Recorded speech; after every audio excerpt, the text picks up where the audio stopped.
예, 이번 김영철 노동당 부위원장의 방미결과 전문가와 같이 하나하나 좀 짚어보면서 진행을 하겠습니다.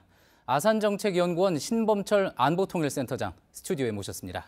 어서 오십시오. 예, 안녕하십니까? 예, 자, 날짜는 2월 말쯤에 할 건데 장소는 미정이다.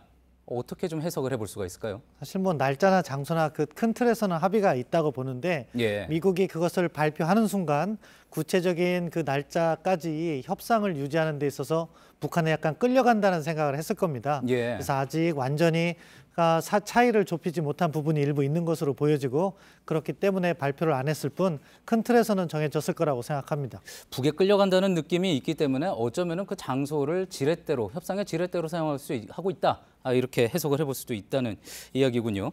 자, 그런데 이제 그러다 보니까 장소가 이제 나올 거라고 생각을 했는데 안 나오니까 혹시 북미 간에 어떤 지금 풀지 못하는 의견 차이가 좀 큰 거 아니냐, 이런 분석도 나오는 것 같습니다. 예, 기본적으로 이 준비를 CIA나 뭐 저쪽 통일전선부와 해왔고 그렇기 때문에 작년 사례로 볼 때 그러한 회담, 김영철과의 만남이 있으면 트럼프 대통령이 시간과 장소를 발표하지 않겠느냐 하는 기대치가 높았다고 생각합니다. 예. 그런데 그렇기 때문에 그것에 그 기대치를 충족하지 못해서 나오는 문제라고 생각하는데요.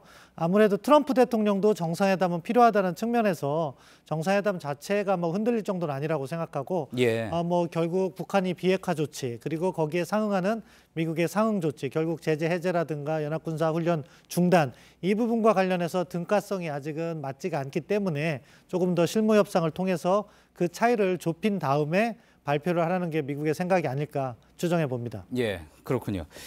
작년에 이제 센터장님 뉴스룸에 모셨던 게 2차 판문점 남북 정상회담 때였습니다.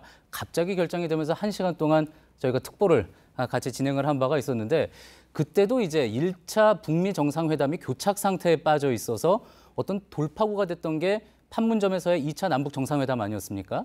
혹시 지금 이렇게 어느 정도의 약간 교착 상태라면은 우리 정부가, 우리 청와대가 어떤 이 상황을 풀기 위한 역할을 좀 할 부분이 있을까요? 뭐 사실 작년 그 당시에는 어떻게 보면은 정상회담이 발표되고 북측에서 트럼프 행정부에 대해서 약간 비난을 했었습니다. 너무 예. 강도 높게 요구한다고. 그렇죠. 그런 차원에서 트럼프 대통령이 판을 깼었고 그걸 연결하는 차원이기 때문에 지금은 대화가 계속 진전되고 있는 상황에서하고는 차원이 다르다는 말씀을 먼저 드리고요. 예. 다음으로 우리 정부의 역할은 여전히 약간 좁혀가야 될 부분이 있어 보입니다. 그걸 좁히기 위해서 노력을 해야 되는 것이고 예. 어떻게 보면 우리가 1.5 트랙 회의를 스웨덴에서 개최한 것은 사전 포석 차원에서 잘했다 그렇게 평가를 합니다. 예. 그럼 거기서 우리가 역할을 해야 되는 거죠. 북한에 대해서는 실질적인 비핵화 조치를 보다 빠르게 할 것을 촉구하고 예. 미국에 대해서는 그에 상응하는 조치로서 한미 공조 하에서 북한에 제공해 나가자. 그러면서 대화가 다음 단계로 나아갈 수 있는 그래서 트럼프 대통령이 날짜와 장소를 확정해서 발표할 수 있는 그런 여건을 만드는 것이 중요하다고 생각합니다. 예.